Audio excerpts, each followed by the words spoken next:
റേഡിയോയിലൂടെയാണ് എല്ലാ കടകളിലും, ആലപ്പുഴയിൽ മാത്രമല്ല, ആലപ്പുഴ എല്ലാ കേരളത്തിലും ഒട്ടുമിക്ക റേഡിയോകളും ഈ വള്ളംകളിയുടെ കമന്ററി വെച്ച് ഉറക്ക വെച്ചുകൊണ്ടിരിക്കുന്ന ഒരു കാലഘട്ടം ഉണ്ടായിരുന്നു. ആ കാലഘട്ടത്തിലൂടെ കടന്നു വന്ന ഒരാളാണ് ഞാൻ.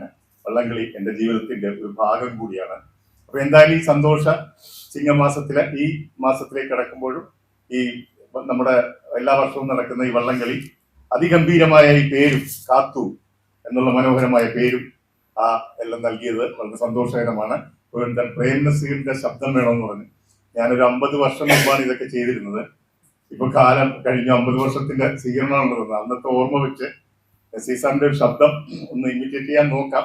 അതിന് അല്ലെങ്കിൽ ചെറിയൊരു കണ്ട് നമ്മുടെ ചെമ്മീനിലെ ഒരു ഡയലോഗ് ഉണ്ട്, കറുത്തമ്മയോട് പരീക്കുട്ടി പറയുന്ന യാത്ര. ഒരു മിനിറ്റേ ഉള്ളൂ സംഭവം, എല്ലാം കൂടെ യാത്ര ചോദിക്കുന്ന രംഗമുണ്ട്. അതില് പരീക്കുട്ടി, കറുത്തമ്മ മറ്റൊരാളെ വിവാഹം കഴിച്ചു പോകുന്നിട്ട് പരീക്കുട്ടിയോട് യാത്ര ചോദിക്കാൻ വരുമ്പോ പരീക്കുട്ടി പറയുന്നു, കറുത്തമ്മ കറുത്തമ്മ പോകണം, കറുത്തമ്മ പോയാല് ഞാൻ ഈ കടാപ്പുറത്ത് പാടി പാടി ചങ്ക് പൊട്ടി മരിക്കും, കറുത്തമ്മ ചങ്ക് പൊട്ടി മരിക്കും. ഇതാണ് മധു സാർ പറഞ്ഞത്. ഇത് തന്നെ നമ്മുടെ കെ പി ഉമ്മർ വന്ന് ചെയ്തിരുന്നെങ്കിൽ, കെ പി ഉമ്മർ ഈ ഭാഗം വന്ന് അഭിനയിക്കുന്നു. കറുത്തമ്മേ കറുത്തമ്മ പോവുകയാണോ, കറുത്തമ്മ പോയാൽ ഞാൻ ഈ കടാപ്പുറത്ത് പാടി പാടി ചങ്ക് പൊട്ടി മരിക്കും, കറുത്തമ്മ.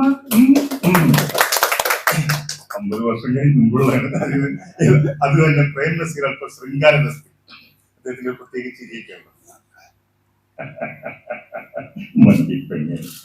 കറുത്തമ്മ പോവുകയാണല്ലേ, കറുത്തമ്മ പോയാലും ഞാൻ കടാപ്പുറത്തെല്ലാം പാടി പാടി ചങ്ക് പൊട്ടി മരിക്കും, കറുത്തമ്മേ. അതേ കറുത്തമ്മ എന്തിനാ കരയുന്നത്, കറുത്തമ്മ ധൈര്യമായിരിക്കും.